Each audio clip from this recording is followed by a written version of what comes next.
कहते हैं कि किसी वक्त विश्व भर में सभी मनुष्य सनातन धर्मी थे, जिन्हें हम हिंदू भी कह सकते हैं। किंतु आज के समय में हिंदू धर्म केवल भारत में ही प्रचुर है। जिस धर्म का किसी वक्त इतना विस्तार था, वो आज इतना सिकुड़ने के बाद भी क्यों सबके हित की कामना करता है? क्यों नहीं वो भी औरों से बैर कर केवल अपना फायदा देखे? लगभग ऐसी ही एक स्थिति आती है। पूर्ण काश्यप हैं, बुद्ध के समय में ही अपना एक बहुत बड़ा मत लेकर के चल रहे थे और अपने 5000 शिष्यों के साथ बुद्ध के संग में विलय उनका हो जाता है। खुद भी गुरु हैं, उनके साथ शिष्यों की बड़ी तादाद है। और कुछ समय के बाद वो बुद्धत्व को उपलब्ध होते हैं और बुद्ध पूछते हैं कि एक स्थान है बिहार में सूखा, उस स्थान पर बहुत समस्या है, बड़े लड़ाई झगड़े हैं, बहुत बुरे समुदाय के लोग वहाँ रह रहे हैं और एक दूसरे को रोजाना मारते हैं, काटते हैं, छोटी छोटी बातों पर कत्ल हो जाता है, खून खराबा हो जाता है, एक दूसरे का सामान लूट लेना, चोरी डकैती एक रोजमर्रा की बात है। और कोई भी आदमी जब उनका विरोध करता है तो उसकी वो गर्दन उड़ा देते हैं, मार देते हैं उसको। 25 साल पुरानी चर्चा है, ये हो रही है। और कहते हैं कि उस स्थान पर कौन जाना चाहेगा? तो पूर्ण अपना हाथ उठाते हैं। पूर्ण काश्यप कहते हैं कि भगवान बुद्ध, मैं जाना चाहूंगा उस स्थान पर, गुरुदेव आप मुझे आज्ञा दें। तो कहते हैं तुम जाना चाहते हो, तुम इसके लिए पात्र हो, ठीक है, लेकिन मेरे 3 प्रश्नों का उत्तर दो कि तुम वहां क्यों जाना चाहते हो। इसके बारे में 3 प्रश्न पूछना चाहता हूँ। एक प्रश्न तो ये कि उनके बारे में सुना है, जो सूखा गांव के लोग हैं बहुत ज्यादा वो अशिष्ट है, अभद्र हैं और वो गाली गलौज करते हैं, अशिष्टता करते हैं, मार पिटाई धक्का मुक्की ये सब करते हैं। तो तुम्हें, अगर तुम्हारे साथ भी ऐसा हुआ, तुम वहां पहुंचोगे तो तुम्हें कैसा लगेगा? तो कहते हैं कि मुझे कोई खराब नहीं लगेगा, मुझे लगेगा कि ठीक है, कोई बात नहीं, गाली गलौज ही दे रहे हैं, कोई कम से कम बुरा तो नहीं कर रहे हैं और ठीक है, मैं सोचूंगा कि मैं इनके सुधार में अपने लिए अपने आप को अगर भाग्य समझ पाया, इनके जीवन को ठीक कर पाया तो मेरे लिए अच्छा होगा। कहते ठीक है, दूसरा प्रश्न। और दूसरा प्रश्न ये कि अगर वो तुम्हारे साथ मारपीट करने लगे, मारपीट पर उतारू हो जाएं और तुम्हें धक्का मुक्की खींचातानी शुरू हो जाए, फिर तुम क्या करोगे?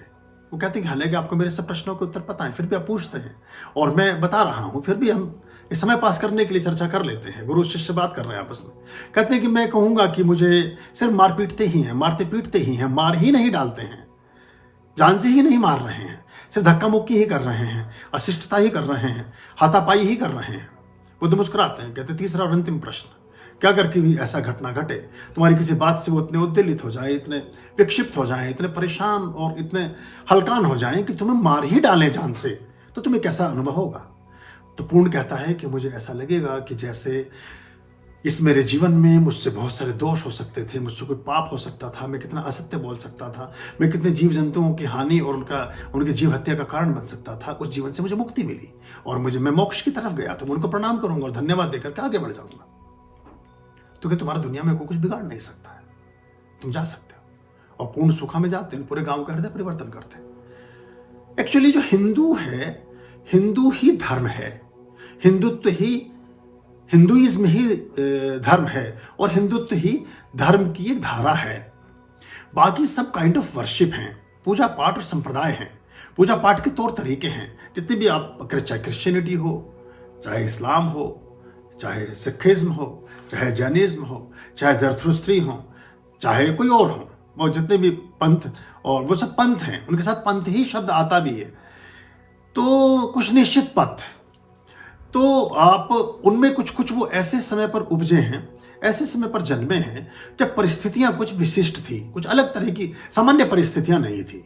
उनमें उन संप्रदायों का, उन काइंड ऑफ वर्शिप का जन्म हुआ। अब वो परिस्थितियां दुनिया में है नहीं, तो आज नहीं तो कल हम अपने जीवन में श्रेष्ठता को ही अंगीकार करेंगे, करते हैं आज भी। दाऊद इब्राहिम भी अगर अपने स्टाफ में किसी व्यक्ति को रखना चाहेगा तो घोर ऑनेस्ट को ही रखना चाहेगा, एक्सट्रीमली ऑनेस्ट व्यक्ति को ही चूज करेगा। वो करप्ट और खराब और भ्रष्ट और बेहुदे लोगों को अपने साथ नहीं रखना चाहेगा, अपराधी भी। तो जो खराब समुदाय हैं जिनकी बात आप कर रहे हैं कि हम उनके कल्याण की कामना करते हैं, उनके कल्याण की कामना यही कि उनको सद्बुद्धि प्राप्त हो जाए। तो सद्बुद्धि प्राप्त होगी जब उनके जीवन में उनका चित्त निर्मूल होगा, जब उनकी मन, चेतना, आत्मा और शरीर का अलाइनमेंट होगा, तो उनका विवेक और बुद्धि ऐसी हो जाएगी जैसे हिंदुओं जैसी, हिंदू माने शुद्धतम स्वरूप। और जब वो शुद्धतम स्वरूप में पहुंच गए, जब वो सनातनी हो गए, जब वो वैदिक हो गए, जब वो धार्मिक हो गए, तो वो अच्छे लोग हो गए।